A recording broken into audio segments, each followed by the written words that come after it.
Okay.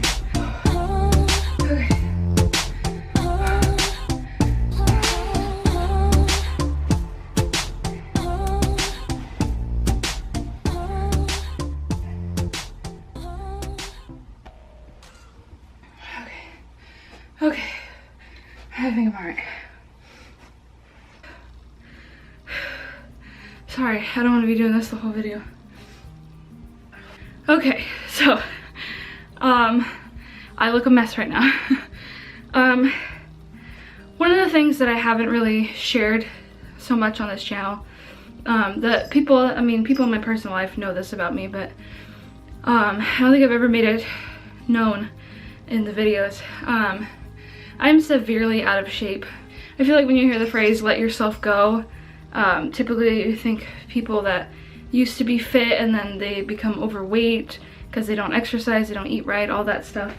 But I really honestly let myself go. When I was a kid, I was so active. I rode bikes, I rode scooters, I sort of played basketball.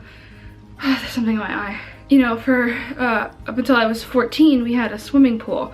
We used to go swimming all the time. I was very active as a kid. Never had problems in elementary school, in PE, middle school, maybe just a little bit, but I don't know if that has anything to do with puberty or anything.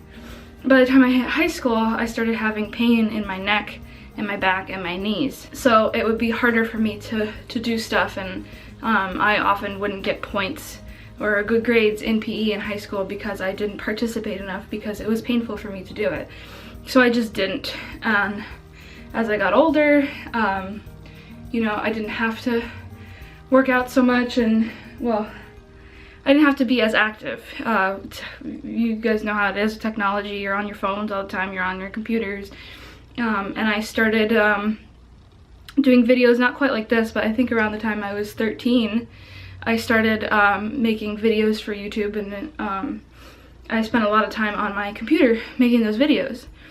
So I wasn't going out, we didn't have a pool anymore, I don't even know what happened to my bike. You know, I just stopped doing it, and I became very sedentary, and it was very, very bad for me. I used to have a horrible addiction to diet sodas. I would drink them in the morning, I would drink them throughout the day, I would have them right before bed. I could probably have a whole 2-liter bottle, maybe even more, in a day. And I was super addicted to it. I couldn't not have it. I don't know if that maybe contributed to why I am the way that I am now. God, I'm sweating. So yeah, I think maybe when I turned 17, maybe 18, I can't quite remember exactly when it was, which I'm so grateful that I don't remember exactly when it was, because I feel like we give ourselves goals, and we always have to set, like, okay, starting January 1st, I'm gonna start making these changes, or on my birthday, or at the start of the month, or the start of the week, and we're always so focused on dates and making sure that we know, like, this is when I started, and that, like, it doesn't matter, just do it. That's the bottom line of everything, is if you have something that you want to do and dedicate your time to, you gotta just do it. But yeah, when I was about 17 or 18, I completely cut it out. I cut it cold turkey. Haven't had it in years. I'm gonna be 23 soon, and I haven't had a single sip of soda, any kind of soda, since I was about 17 or 18. And I have felt an improvement, but not a drastic improvement. I think the long-term effects, the detrimental effects of how often I consumed soda far outweighed the risks of not doing it anymore in the short term, I think. So yeah, I am out of shape. I am in pain pretty often. I'm not like in chronic pain, like if I'm laying down my shoulders hurt all the time, but it's when I do the littlest activity that I'm in constant pain. The Mother's Day video that you guys saw when we were at the painting place, just sitting in those stools for 2 hours was so painful for my shoulders. I have horrible, horrible posture. I don't know if you can tell. If I'm like, this is how I normally stand, you can tell this is not right. 2 summers ago, when Jocelyn and I did our 5K, there was a booth there that I guess like scanned your body, and it could tell like what your posture was and stuff. It said something about how I had forward neck, I don't think it's a syndrome, but forward neck posture or something like that. Like, you can probably tell that my shoulders slump and my neck kind of comes forward and my back is like arched, because it's painful for me to stand up straight like this. I can do it, but it's very painful for me in my middle back area. I'm in constant pain if I try and stand a certain way or if I try and do certain activities. It's very painful for me to do push-ups. I have like 0 arm strength. My chest muscles are very weak. My cardio in general is very difficult for me. Very little running puts me out of breath like this. Like, as you can tell, I've been filming for about 10 minutes here and I'm still like breathing heavily because it's just, I can't get enough oxygen in, or I don't know what it is. There's a point I'm trying to make here. 2 summers ago, I did briefly do a fitness thing on the channel. We just kind of talked about, you know, what we were doing to get ourselves ready for a 5K, but we didn't really talk about like long-term goals as far as fitness goes. And once that 5K happened, we just stopped. I mean, I can't speak for Jocelyn. I know I just stopped. And it took me almost an hour to do the 5K. Okay, I want to be more open with you guys on this channel about the things that are going on in my life, the things that motivate me, the things that inspire me.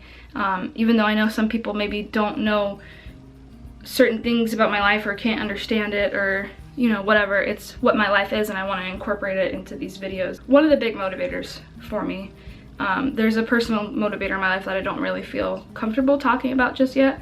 That's motivating me to try and do better, to work out more, to eat better. This summer it's going to be a little bit difficult to change my diet. I'm hoping that I can make some like drastic changes when I go back to Chicago, which is something that Jocelyn and I had told each other we would do, and we kind of did it, but we didn't always follow through on it.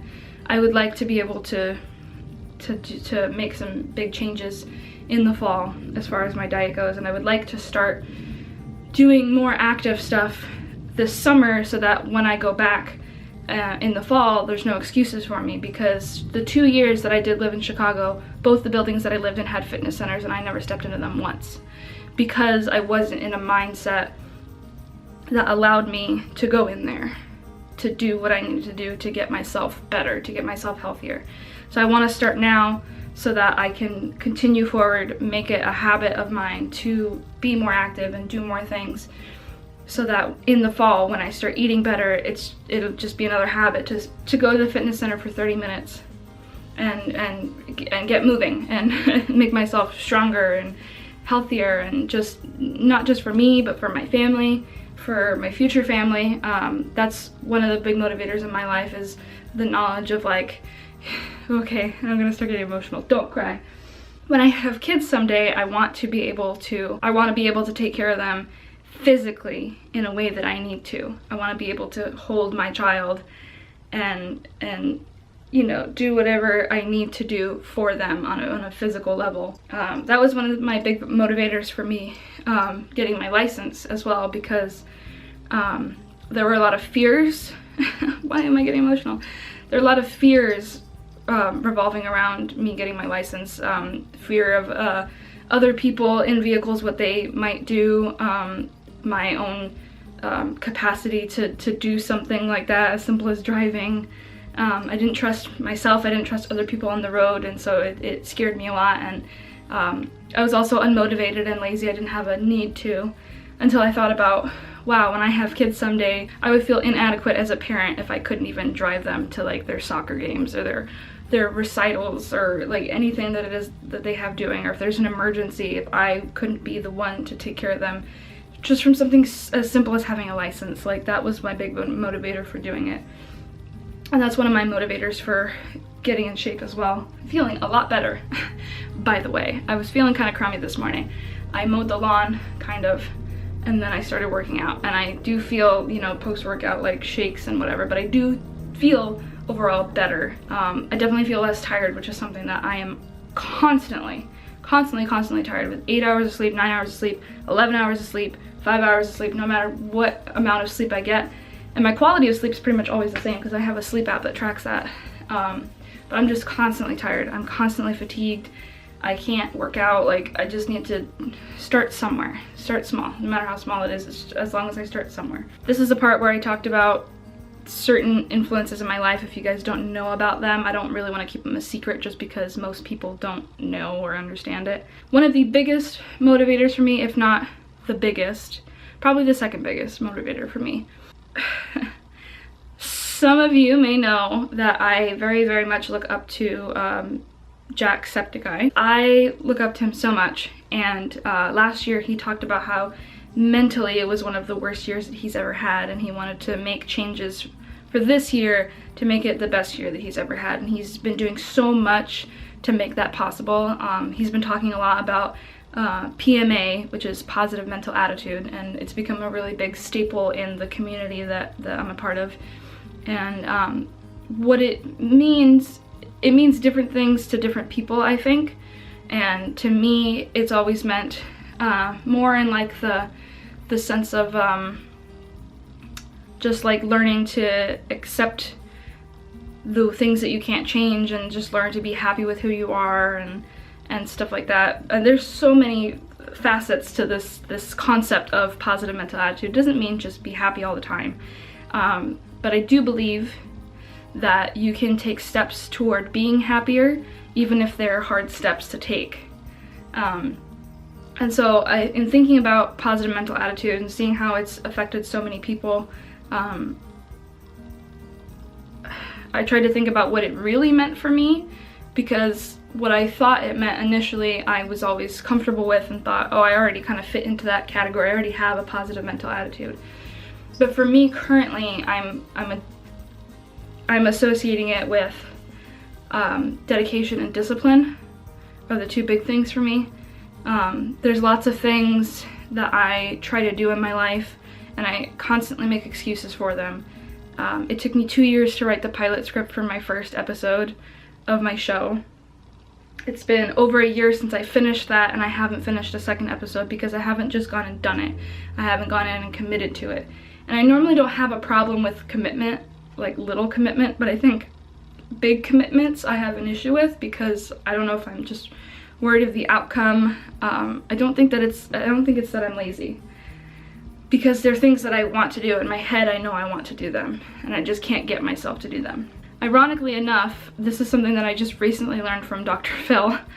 I don't watch Dr. Phil, I just happened to be clicking through my recommended videos.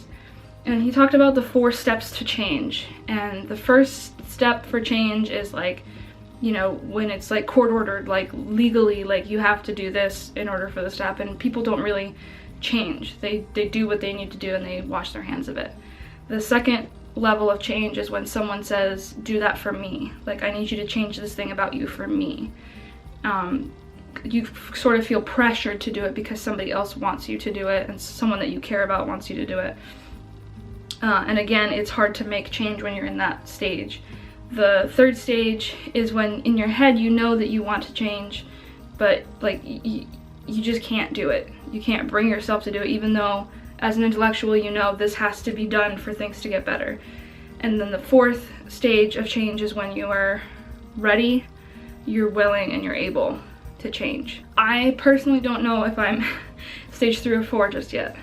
I feel like I constantly get to stage 3 and I try to do it, and then I burn myself out, or I discourage myself, and I think that it's not possible, it's gonna take too long, it's too hard, and then I don't do it, even though I know I should do it. I feel like I'm starting to get closer to stage 4. I don't know that I'm able, but I know that I'm ready and willing. And I'm gonna try super hard. There's so many people in my life, even people that I don't know personally, like people in the Jacksepticeye community, that are making changes for themselves, and they're doing such great things, and they're staying so positive, and they're working so hard, they're dedicated, they're disciplined, and they want to make this the best year that they possibly can. And I sort of envy that a little bit, because I feel like I haven't been doing the best that I can. I've gotten to a place where I'm comfortable, where I'm happy, but it's not the best that I can do.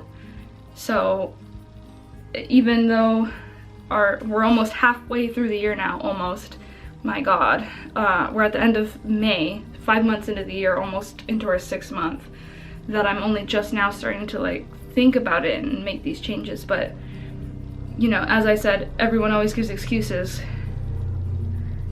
There's never a right time to start. You put it off for another day and another day and another day.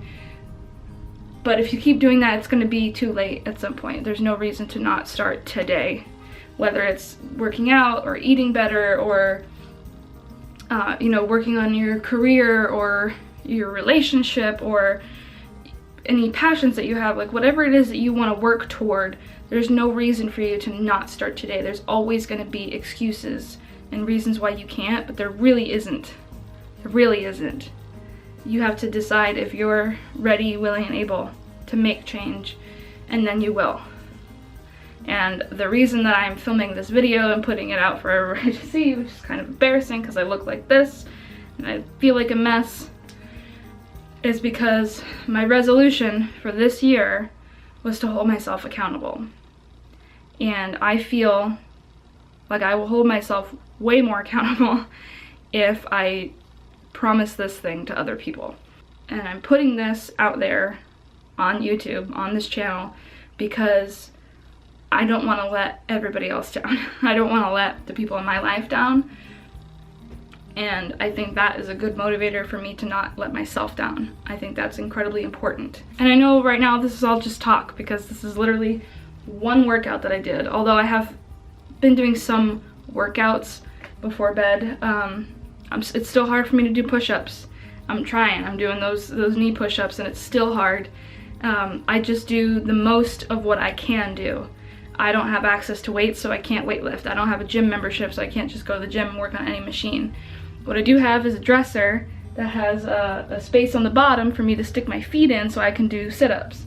What I do have is empty space so that I can do jumping jacks. And I do try and do push-ups. They're just very hard.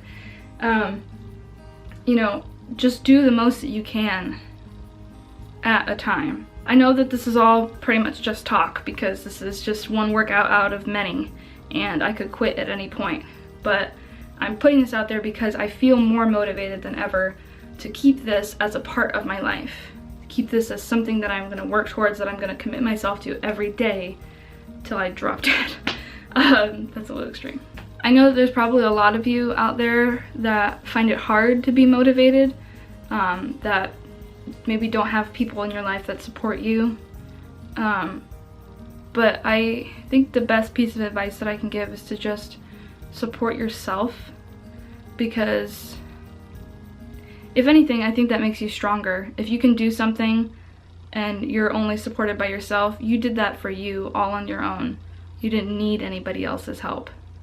I think that is absolutely incredible.